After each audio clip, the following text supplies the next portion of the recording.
देखें, अगर मैं मंशूर की बात करूं तो कैंडिडेट्स की जो इलेक्शन होती है वो उनके मंशूर की बुनियाद पर ही की जाती है।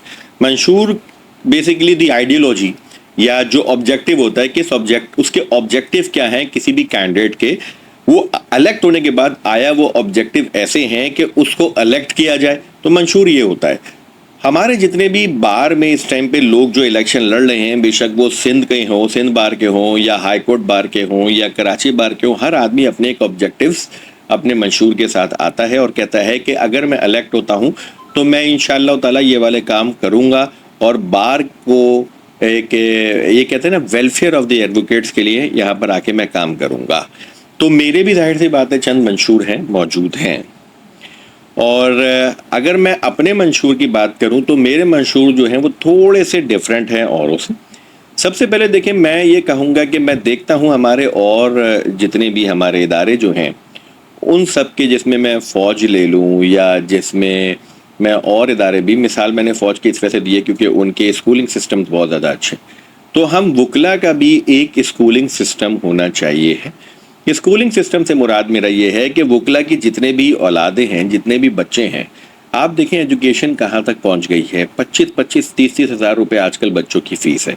तो क्यों ना एक स्कूल ऐसा कायम किया जाए जहाँ पर वकला के बच्चे फ्री ऑफ कॉस्ट पढ़ें और वो स्कूल तमाम लोगों के लिए ओपन हो और उसका एजुकेशन सिस्टम इतना हाई क्वालिटी का हो कि वो कैम्ब्रिज को भी कॉम्पीट कर जाए।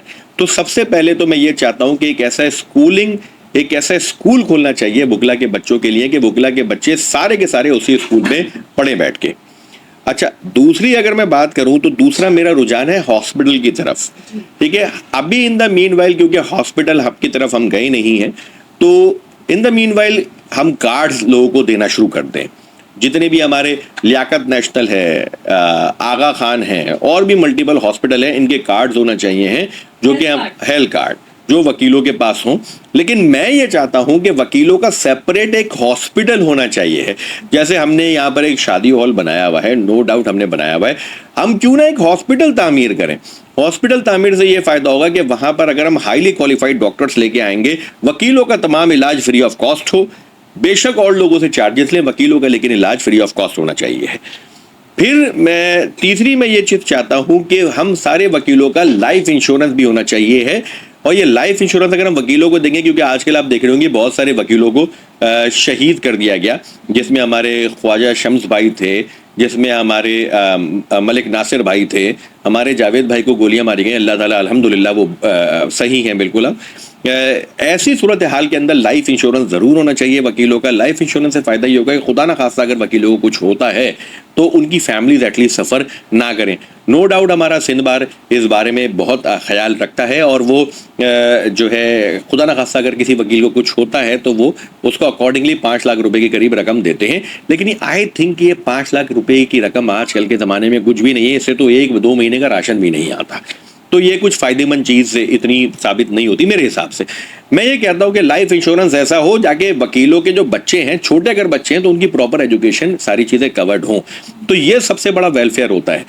एजुकेशन और हेल्थ, ये 2 मेन अहम चीज़ें हैं। अगर आदमी का दिमाग इससे सुकून से होगा तो मुझे ये लगता है कि वकील वाकई में वकील होगा और बेहतरीन तरीके से काम करेगा। तीसरी जो मेरी चौथी चीज़ जो मैं चाहता हूँ वकीलों को रेजिडेंस भी दिया जाए।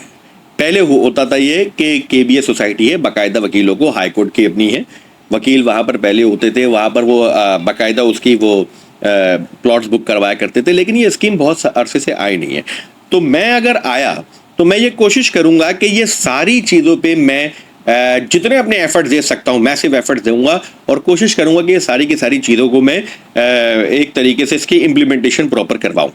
पांचवी चीज़ ये है कि आप देखें हमारे जितने भी यंग लॉयर्स हैं, मैं यंग लॉयर्स के बारे में ये वाली बात करना चाहूँगा कि हमें यंग लॉयर्स को एजुकेट करना चाहिए। अब एजुकेशन के लिए हमारे पास ऑडिटोरियम मौजूद है कराची बार के अंदर। मैं आता हूं तो मैं हर 15 दिन के अंदर एटलीस्ट एक ज़रूर सेशन रखूंगा जिसमें मैं मुख्तलिफ सीनियर वकला को और हमारे जजेस हैं उनको बुलाऊंगा।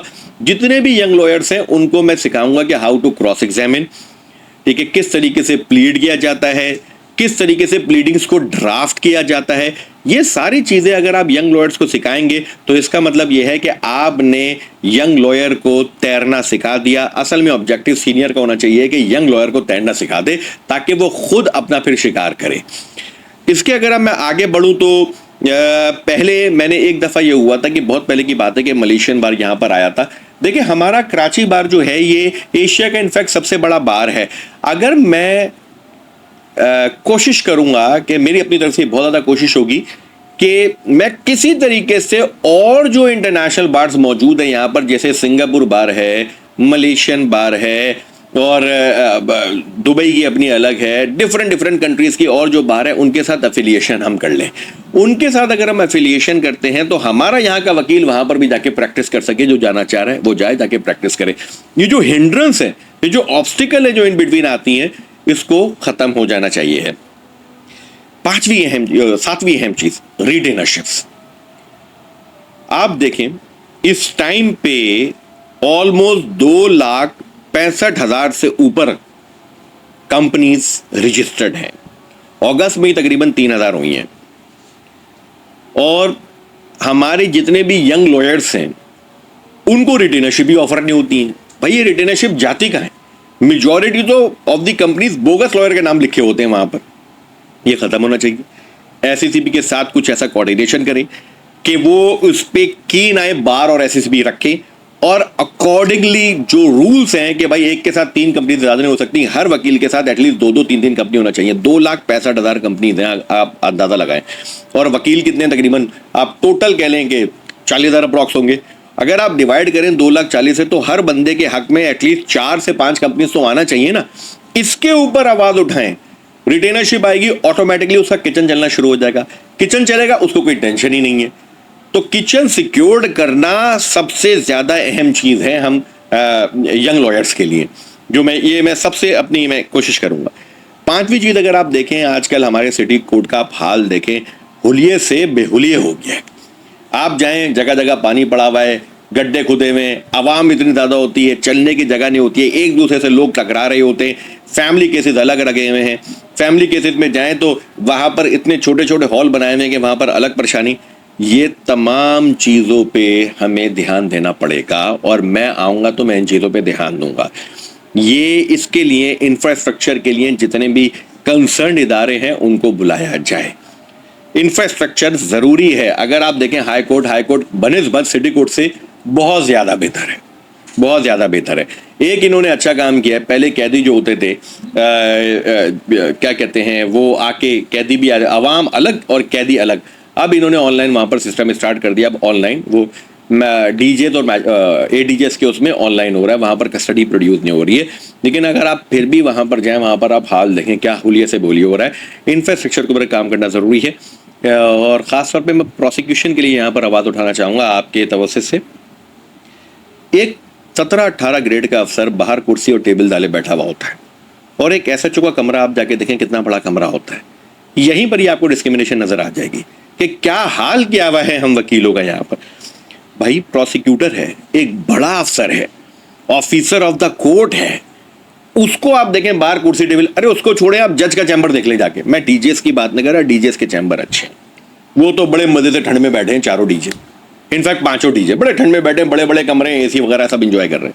यार अपने मैजिस्ट्रेट्स का हाल देखो, आपने एक कमरे में 4-4 को बिठाया हुआ है, शर्म आना चाहिए। एक कमरे में 4-4 जजेस बैठे हुए, लगता है बैंक, आप अंदर घुसे आपको लगेगा आप बैंक के अंदर आ गए। ये हाल क्या हुआ है, एसी नहीं लगा सकता मैजिस्ट्रेट अपने कमरे पे, उस पर करप्शन चार्जेस लगा देते हैं। ये हाल है, इतना बुरा हाल है। तो भाई इसके ऊपर काम करना चाहिए। मैजिस्ट्रेट एक आपका एसपी एसएसपी रैंक का अफसर, आप उनके चैम्बर जाएं और अब यहां पर हाल देखें। भाई इसको कौन इसको सही करेगा। अब मैं ये सुन रहा हूं कि कोई प्लाजा पार्किंग के ऊपर ये प्लाजा बना रहे हैं, तो अगर ये बन रहा है तो मेरे टेन्योर में अगर ये काम शुरू हुआ तो मैं तो कहूंगा तकरीबन 6 मंजिला तो सिर्फ पार्किंग होना चाहिए, उसके ऊपर प्लाजा होना चाहिए पार्किंग। और प्लाजा जब हो तो उस पर बाकायदा ना सिर्फ ये वाली कोर्ट जो मौजूद है बल्कि जितनी स्पेशल कोर्ट्स हैं वो सबके सब भी यहां आ जाना चाहिए। अब मैं अगर स्पेशल कोर्ट की प्रैक्टिस करता हूं, एफआईए के लिए मैं दूसरी दुनिया भागूं, हाई कोर्ट के पास पीछे भागूं, अगर मैं कस्टम प्रैक्टिस कर रहा हूं तो मैं यहां भागूं, मैं न्यू चार्ली भागूं, और इतने रश के ऊपर गाड़ी निकालना एक अजाब हो जाता है हमारे लिए। क्यों ना ये तमाम स्पेशल कोर्ट को एक ही जगह पर लेके आ जाए, सुकून ही हो जाएगा ना भाई। मैं तो ये कहता हूं कि एक ऐसा एरिया होना चाहिए जहां पर हाई कोर्ट भी हो, सिटी कोर्ट भी हो, स्पेशल कोर्ट भी हो, कि बंदा अंदर घुसे तो वो पैदल ही चल के हर जगह जाए, उसको अपनी गाड़ी निकाल के परेशानी ना करना पड़े, जो हमारे साथ यहां पर हाल हो रहा है। अच्छा, आगे अगर हम बढ़ते हैं, ठीक है, मेरा ऑब्जेक्टिव एक और है जो मैं चाहता हूं। अगर आप देखें, हर जो रजिस्ट्रार्स और ये सब रजिस्ट्रार्स बैठे हैं, ये डिफरेंट एरियाज के ऊपर बैठे हुए हैं, और वहां पर जो धांधली और दो नंबरी चल रही है, मैं आपको सब वाकिफ हैं इससे। पैसा दें काम हो जाता है भाई, क्यों? आप मेरिट पे काम करो ना। पैसे किस चीज के पैसे दूं मैं आपको? जो फाइल है आप उस फाइल के पैसे लो, जो चार्जेस हैं वो चार्जेस जो होते हैं कि टैक्सेस वगैरह वो लो, और अपना काम करो। गवर्नमेंट आपको तनख्वाह दे रही है। अब वहां पर अपने इन्होंने फ्रंटमैन बिठाए हुए जो सौदे मार रहे हैं, ये तमाम के तमाम रजिस्ट्रार्स ये सिटी कोर्ट के अंदर बैठे हैं। ये तमाम के तमाम जितने भी रजिस्ट्रार हैं, ईस्ट, साउथ, वेस्ट, मलिर, ये इन सबको सिटी कोर्ट के अंदर बिठाना चाहिए। आप यकीन करें, अगर ये सिटी कोर्ट के अंदर बैठ गए तो करप्शन आपकी 80% खत्म हो जाएगी।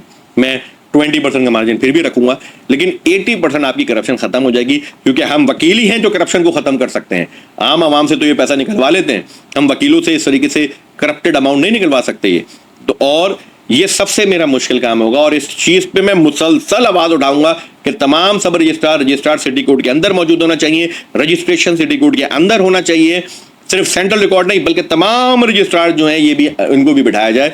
और मैं ये कहूंगा जो प्लाजा बन रहा है ना, इनके लिए सेपरेट एक ऊपर रूम भी, एक पूरा फ्लोर बना देना चाहिए जहां पर सारे सब रजिस्ट्रार को बिठाया जाए, कि किसी वकील को अगर रजिस्ट्रेशन का काम करना है तो वो डिस्ट्रिक्ट कोर्ट से गाड़ी उठाकर हसन स्क्वायर नहीं जाएगा, वो डिस्ट्रिक्ट कोर्ट से गाड़ी उठाकर मलिर के पास नहीं जाएगा, वो सब के सब उठाकर यहां पर एक साथ आएंगे और एक साथ काम, एक ही फ्लोर के ऊपर सारा का सारा काम करना चाहिए है।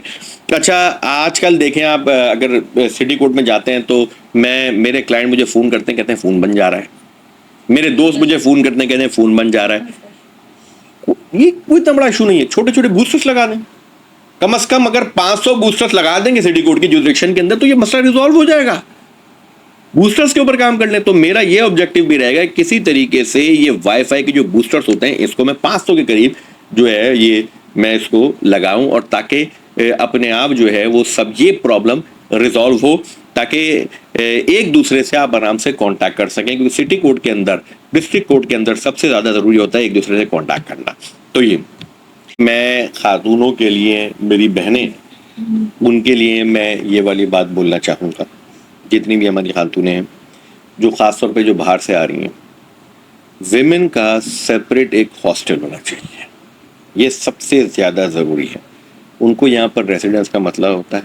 एक तमाम जो विमेन हमारी एडवोकेट्स हैं उनका सेपरेट हॉस्टल होगा, ये मसला उनका सबसे ज़्यादा पहले हल हो जाएगा। और फिर उसी हॉस्टल के अंदर अगर आप कॉमन फूड एरिया भी रखवा देना तो बहुत ज़्यादा आइडियल सिचुएशन हो जाएगी। ये बहुत आइडियल सिचुएशन है।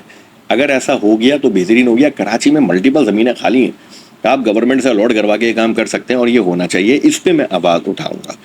और दूसरी चीज़, हमारे जितने भी बाहर से आप ना सिर्फ सिंध से बल्कि आप देख लें पंजाब से भी बहुत सारे लड़के आ रहे होते हैं, कहीं से भी पाकिस्तान से लड़का पाकिस्तान ये कराची में आके अगर प्रैक्टिस कर रहा है, कहीं से भी हमारे पूरे सिंध के अंदर अगर प्रैक्टिस कर रहा है, कहीं से भी आगे कर रहा है, तो वो इतना सिक्योर्ड होना चाहिए है।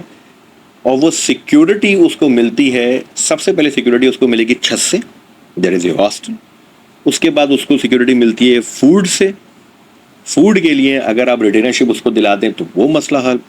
तो फूड, शेल्टर, ये दो चीज़ें अगर हमारा कराची बार इसके ऊपर काम करना शुरू कर दे, आप यकीन करें ये मसले हल हो जाएंगे।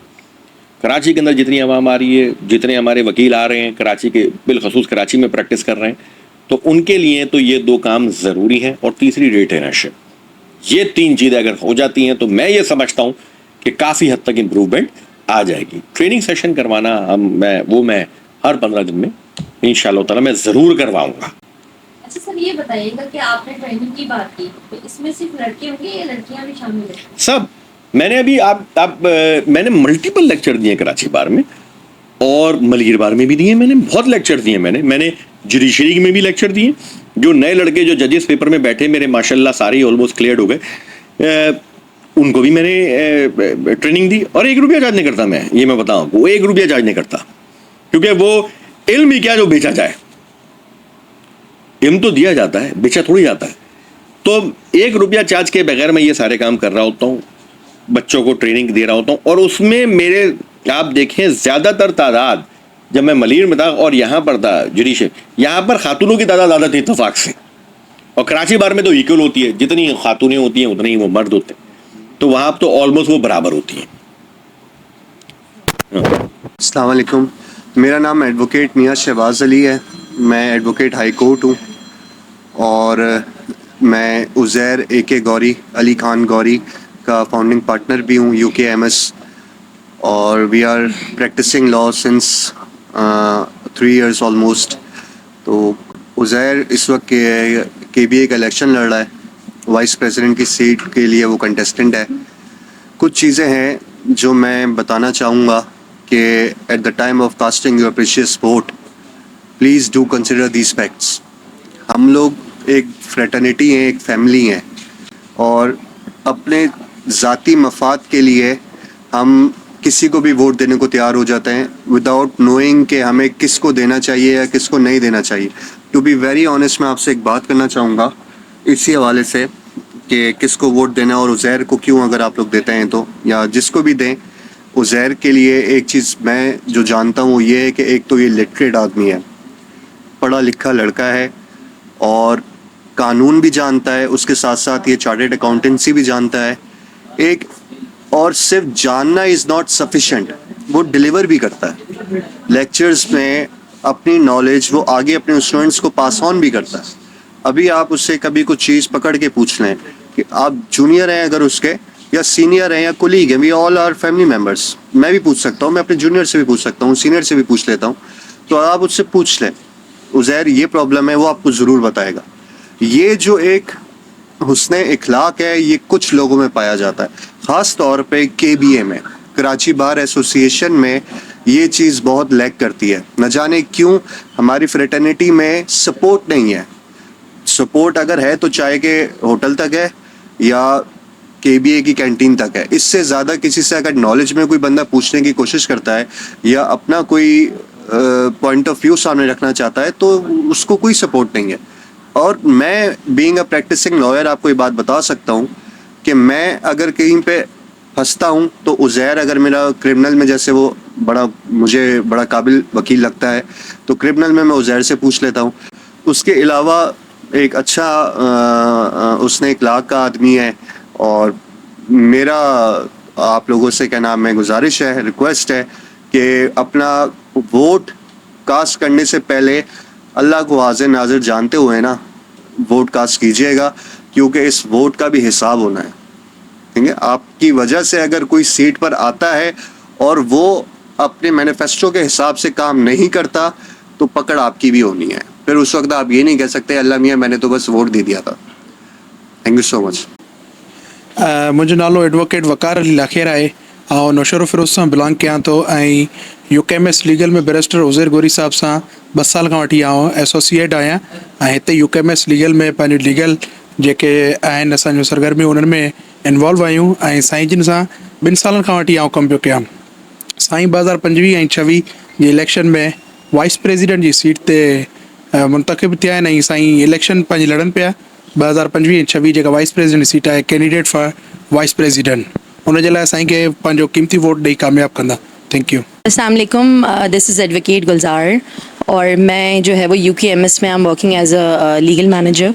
और मैं रिक्वेस्ट करूँगी आप सबसे कि प्लीज़ आप सर उज़ैर को सपोर्ट करें। He is coming as a vice president from KBA, और मतलब उन्हीं की मोटिव को लेके हमने चलना है that you know we need to increase the law knowledge in our young lawyers, और हमने उनको उनकी नॉलेज को या उनको उनकी पर्सनालिटी को या उनकी जो एक डेवलपमेंट है उसके लिए हमने काम करना है। So please vote and support sir Uzair. Thank you.